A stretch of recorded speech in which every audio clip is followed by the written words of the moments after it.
Praise God, purihin po ang Panginoon. Isang pinagpalang araw po sa ating lahat. Muli po, ito po ang inyo pong lingkod, si Pastor Ron Yepes, na muli po ay bumabati sa inyo ng isang pinagpalang araw po sa inyong lahat. Maraming salamat po mga giliw ko po mga taga-subaybay sa ating pong YouTube channel at muli po ako pinagpapasalamat sa Diyos sa inyong mga buhay. At isa-isa ko pong nababasa yung inyo pong mga personal comments sa ating pong mga ina-upload na mga videos. At ako po'y lubos pong nagagalak at napagpapala sa inyo pong mga positive comment. Maraming salamat sa Diyos sapagkat isang malaking kagalakan po na malaman na nagiging daluyan ng pagpapala ito pong ating YouTube channel. At sa oras po ito ay muli po tayo po ay mag-aral ng salita ng Diyos upang patuloy po sa ikalalago at ikatitibay ng ating pong pananampalataya. Sige po, tayo muna po ay manalangin sa oras na ito bago po tayo mag-aral ng kanyang buhay at makapangyarihang salita ng Diyos. Let us pray. Lord, maraming salamat po, Panginoon, sa pagkakataong ito na patuloy po, Lord, na magamit ng inyong lingkod ang YouTube platform. Nationwide and even worldwide, O God, ay nai-spread out, Lord, ang inyong pong salita sa pamamagitan po, Lord, ng platform na ito, Father God. Salamat po at patuloy po, Lord, gamitin niyo po ang buhay na inyong lingkod upang maraming mga tao, Lord God, ang mapagpala at maabot ng inyong pong salita. At dalayan ko po, Lord, pangunahan niyo po ang inyong lingkod by the power of your Spirit, O God, Lord. Give me wisdom and knowledge, anointing, O God, Lord, upang patuloy ko po, Lord, na maihayag ang inyong salita ng mayroon pong kapangyarihan, O God. At ito po ang aking dalangin, Father God, in Jesus' name, Amen and Amen. Praise God, purihin ang Panginoon. Muli po, arito po ang inyong lingkod para po patuloy po tayo sama-sama na makinig ng salita ng Diyos, mag-aral po ng salita ng Diyos. At kung ngayon ka pa lamang po kapatid, naka-tune in sa ating pong programa ay pinabati kita, isang malaking tagalakan na kayo po ay aking pong mapaglingkuran through our channel na patuloy po na kayo po ay aking pong maturuan ng gospel, ng good news about Word of God patungkol po sa ating Panginoon. Sige po, tayo po ay sama-sama na po na mag-aral ng salita ng Diyos. At sa oras pong ito ay akin pong isi-share sa inyo ang topic about what are the reasons why Jesus came. Ano nga ba ang mga dahilan kung bakit ang Panginoong Jesus ay naparito dito sa sanlibutan? Mula sa langit, siya po ay naparito, isinugo ng kanyang ama. Ano ba ang mga dahilan? Ito po yung ating pong pag-aaralan.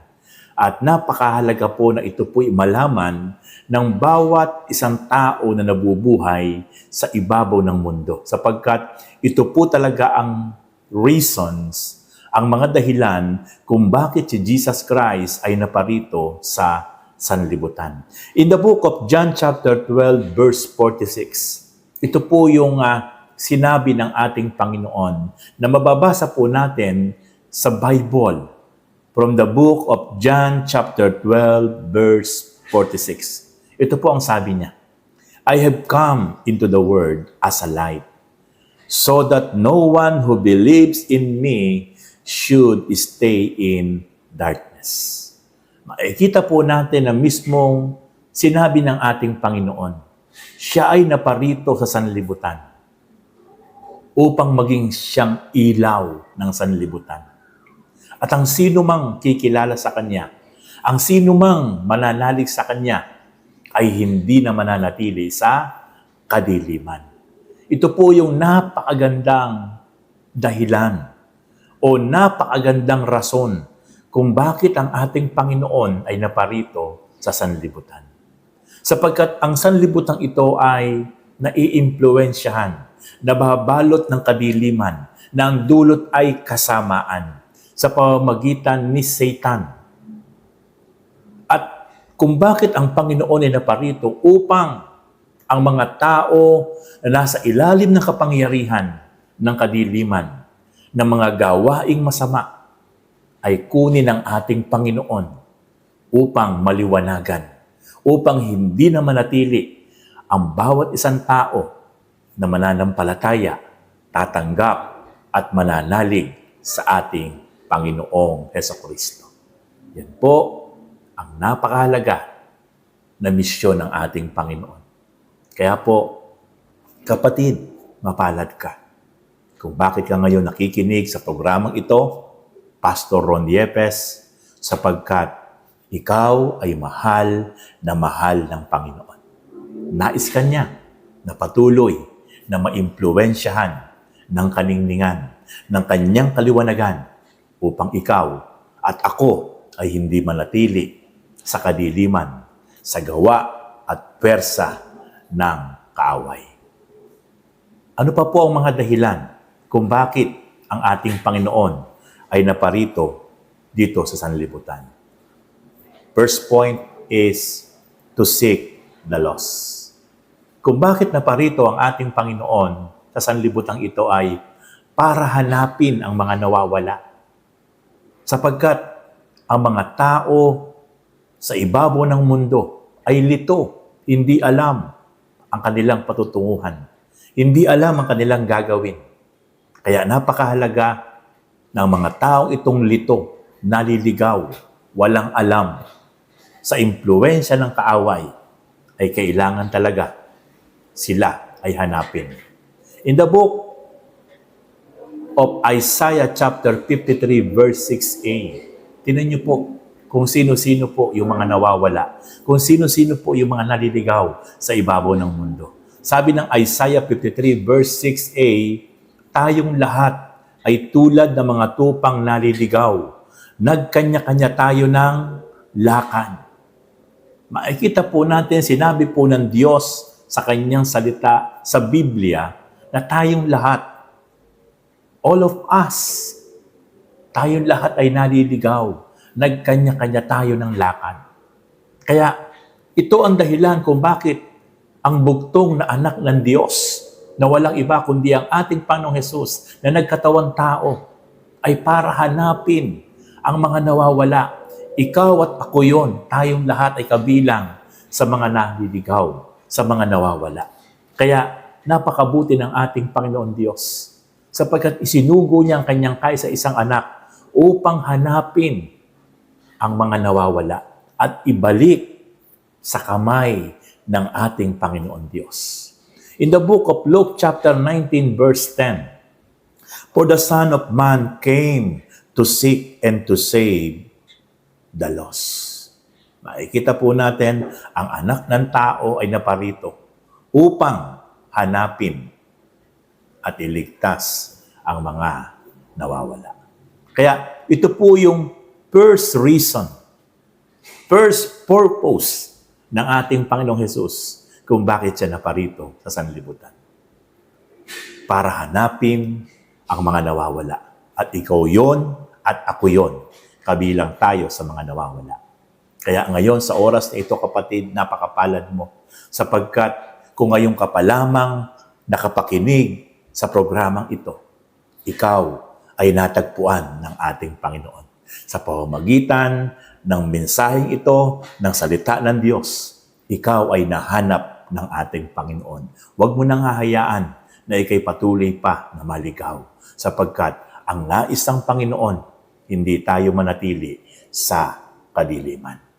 Second point, kung bakit naparito ang ating Panginoon mula sa langit, siya ay bumaba sa lupa to save sinners, para iligtas ang mga makasalanan,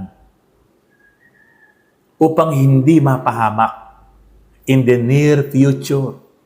Ito ang ikalawang reasons, purpose ng ating Panginoon, para ang bawat isang makasalanan ay iligtas. 1 Timothy chapter 1 verse 15, here is a trustworthy saying that deserves full acceptance. Christ Jesus came into the world to save sinners, of whom I am the worst. So, sinabi ni Pablo, ako ang pinakamasama sa lahat.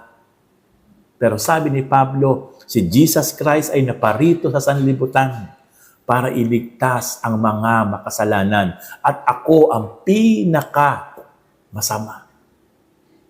Nakita ni Pablo, naunawaan ni Pablo kung gaano kabuti ang Panginoong Hesus kung bakit siya naparito. Para iligtas ang mga makasalanan. Kapatid, walang ibang tagapagligtas maliban sa ating Panginoong Hesus. Sabi nga ng Acts chapter 4 verse 12, sabi po doon sa Biblia, sa silong ng langit, walang ibinigay na pangalan ang Diyos na sa sukat ikaliligtas ng bawat isang tao, maliban sa pangalan ni Hesukristo.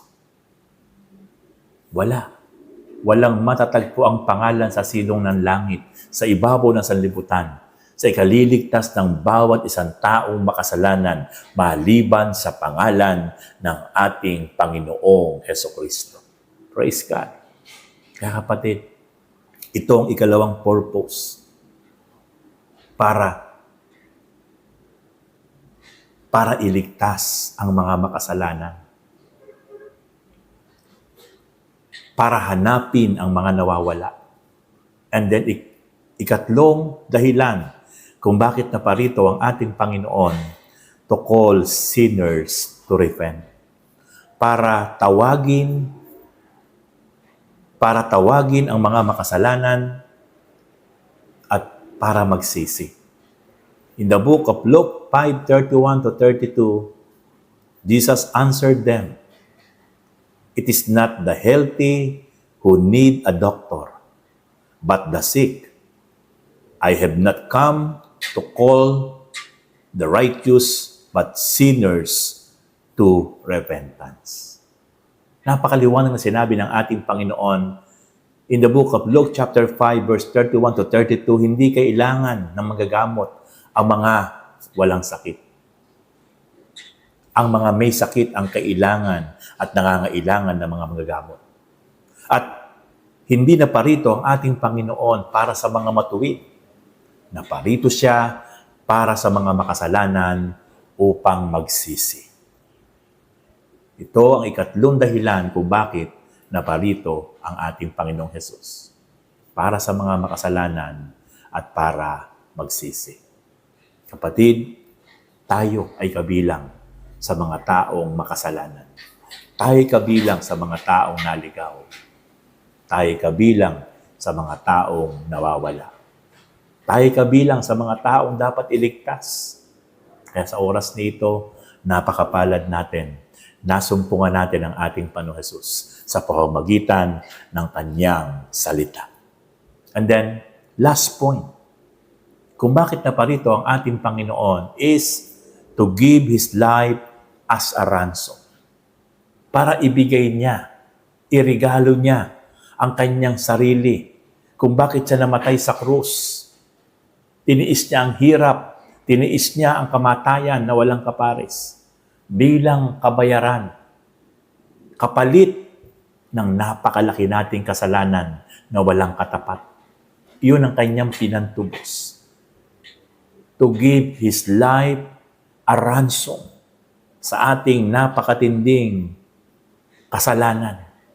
In the book of Matthew chapter 20 verse 28, just as the Son of Man did not come to be served, but to serve, and to give His life as a ransom for many.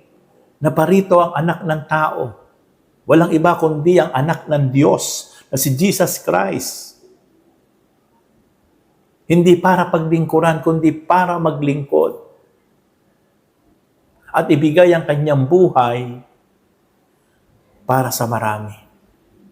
Bilang kapalit, kabayaran ng napakalaki nating kasalanan. Kapatid, ito ang dahilan kung bakit ang Panginoon ay naparito sa sanlibutan. Kaya, napakapalad ng isang tao na talagang kikilanlin, tatanggapin ang ating Panginoong Hesus bilang personal Lord and Savior ng kanyang buhay. Kapatid, sa oras na ito, kung ngayon ka pa lamang nakasumpong sa programang ito, Pastor Ron Yepes. Kino-congratulate kita, napakapalad mo, mahal na mahal ka ng Panginoon. It is not an accident na kung bakit ngayon nanonood ka sa programang ito, sapagkat ikaw ay natagpuan, ikaw ay nasumpungan, ikaw ay gustong patawarin at iligtas ng ating Panginoon. At kaya niya ibinigay ang kanyang buhay, namatay siya sa krus para sa iyo at para sa akin. Para ang ating napakalaking kasalanan ay tubusin niya at bayaran niya at linisin niya tayo sa lahat ng ating karumihan. And then, para tayo magkaroon ng eternal life and eternal salvation. Kapatid, sa oras na ito, kung nais mong tanggapin ng Panginoon sa iyong buhay, sa iyong puso, pwede bang ikaw ay sumabay sa panalangin ito? Ipikit mo ang iyong mga mata, sumunod ka sa aking pong panalangin, at kapatid, walang mawawala sa iyo. But the moment na sa oras na ito talaga ay buong puso at taimtim na ikaw ay sumunod sa panalangin ito, tinanggap mo ang Panginoon, I tell you kapatid, ikaw ay magkakaroon ng tunay na isang buhay na ganap at kasiyasiya, and then buhay na walang hanggan sa pamamagitan ng ating Panginoon. Sige kapatid, ipikit mo ang iyong mata at yumuko ka, sumabay ka sa panalangin ito. Panginoon, ako po'y nagpapasalamat sapagkat nasumpungan ko po kayo. Sa oras na ito, napakinggan ko po ang inyong mga salita sa pamamagitan po ng programang ito. Sa oras po ito, Panginoong Hesus, ako po ay nagsisisi. Ako po ay naninikluhod, humihingi ng tawad. Patawarin niyo po ako sa lahat-lahat ng aking mga nagawang kasalanan. Hugasan niyo po ang aking pong puso, isip at kalooban ng dugo ninyo, Panginoon. At sa oras na ito, Panginoon, ibinubukas ko po ang pintuan ng aking pong puso. Inaanyayahan ko po kayo na pumasok sa aking buhay. Mula po sa araw na ito, ikaw na po ang maghari. Ikaw na po ang masunod. Kinikilala kitang Panginoon, Hari at tagapagligtas ng aking buhay. At sa oras po ito, Lord, isulat niyo po ang aking pangalan diyan sa langit, sa aklat ng buhay, upang ako po, Lord, ay mapabilang sa inyong kaharian in the near future. Salamat po, Panginoon, sa kapatawaran, sa kaligtasan na ngayon po ay tinanggap ko mula po, Lord, sa inyo. Salamat po. Ako na lang po mananalangin. Panginoon, salamat sa oras na ito, Father God, sapagkat sa bawat isang tumanggap at nanalig ngayon ay tunay nga po ako pinaniniwala, Lord, nagagalaw kayo at kikilo sa buhay nila. Dalangin ko po, Lord, na patuloy niyo po sila, Panginoon, O God, Lord, na bigyan, Lord, ng kasabikan, kauhawan sa paikinig ng inyong salita at sa excitement na sila po ay makadalo, makasamba sa inyo po mga Panginoon, bahay panambahan saan man lugar, Lord, na ginagamit niyo po ang inyong mga lingkod, Father God, upang sila patuloy pong lumago, patuloy pong lumalim sa kanila pong pananampalataya. Lord, ang kaaliw at kagalakan, O God, gabay at patnubay, iling ko po't dalangin na maranasan po nila. Ito po ang aking dalangin, Panginoon, in Jesus' name, Amen and Amen. Praise God. Kapatid, congrats.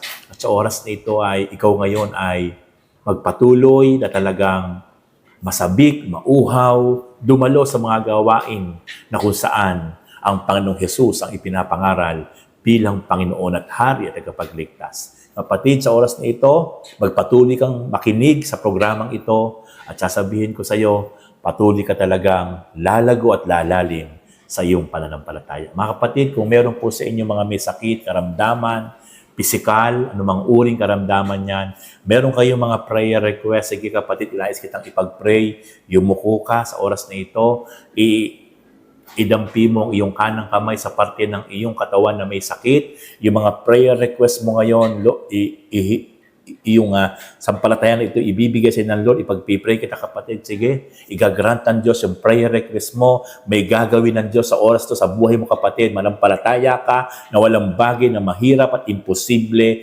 sa ating Panginoon Diyos. Sige kapatid, pumikit ka at akin ka ipapanalangin sa oras nito. Lord, sa oras pong ito, Panginoon o God, Ako po'y naniniwala, Amang Banal, sa kapangyarihan po ng inyo pong salita, Panginoon God, Lord, sa pamamagitan po ng pangalan po ng Panginoong Hesus, by the power of the Holy Spirit, sa oras na ito, Panginoon God, Lord, anumang sakit, karamdaman, pisikal, emosyonal, mental, sa oras na ito, O God, ng bawat isa ngayon na nakapikit at tabang-tabang po niya ang part ng kanyang katawan. Lord, in the name of Jesus Christ, Lord, Panginoon, hallelujah, the spirit of fire, hallelujah, Lord, in the name of Jesus Christ, Lord, naririnig niyo po ngayon, Lord, ang panalangin po namin, O God, ng inyong lingkod at pananampalataya ng bawat isa, saan man sila ngayon naroon, O God, Lord, nationwide, Panginoon, worldwide, O God, Lord, hallelujah, Lord, tugunin niyo po, Panginoon God, bigyan niyo po sila, Lord, ng kagalingan,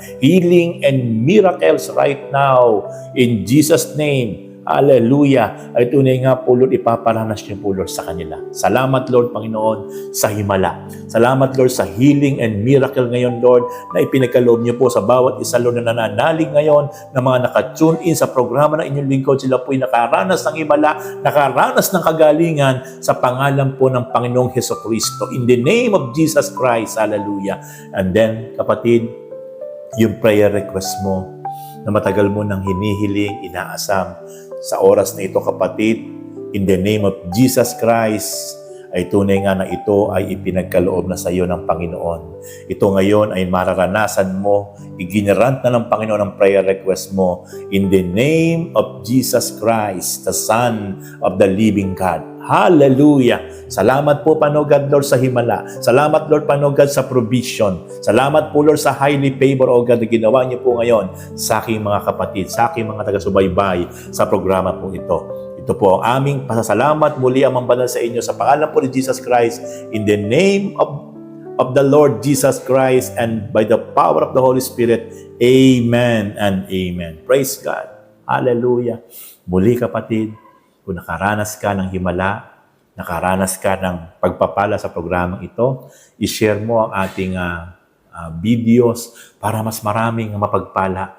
Marami talaga na makaranas ng himala, makaranas talaga ng pagpapalang espiritual upang mapagtulong-tulungan talaga na maraming mga tao ang talagang dumanas ng blessing mula sa ating Panginoon Kristo. Muli, ito po si Pastor Ron Yepes na nagsasabi po sa inyo, God bless you more. God richly bless you.